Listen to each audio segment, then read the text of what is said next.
Hey, how you doing, guys? Mike Hockenberry asked me to show him an oyster blade steak. I asked some of my hardcore meatheads to this question to figure it out, and this is what we came up with. Here is a chuck shoulder clawed or a cross rib, and these are flat irons. It comes from right here on this piece. You can see the skin that's right here on this piece, and this one I've already finished off. So what we figured out was that in America, the flat iron, these guys, in the UK it could be called the butler's cut, and in Australia is where you get the oyster blade steak from. So I'm going to show you how we cut it with this one in America, and then we'll trim this one up real quick.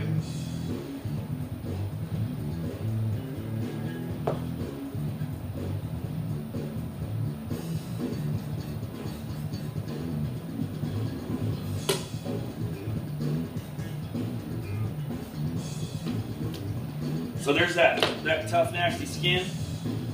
Trim that up for a little bit of burger here in a bit. And then it's got this fat cap on the other side. And underneath this fat cap is a silver skin. So we got to get down to that first.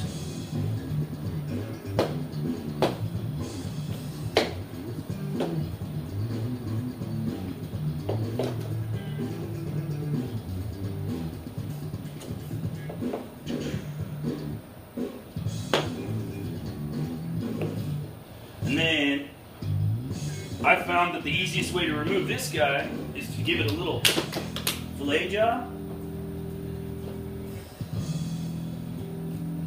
And that usually does pretty well. Little extras here, and there, and there. So we've got our guy all trimmed up nice and neat, and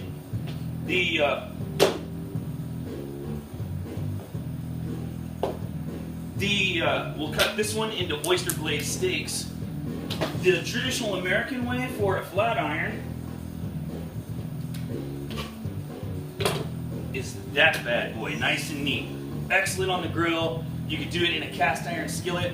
My brother makes a really, really good chimichurri sauce that I've put on top of that. So those are good.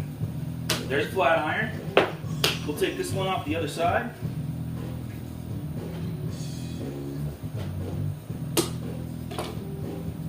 There's another beautiful one.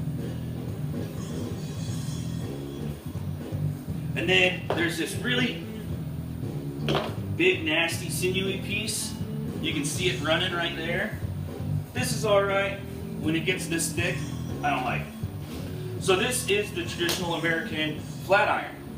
And as far as I can understand, the oyster blade steak would be a nice, like 1.5 inch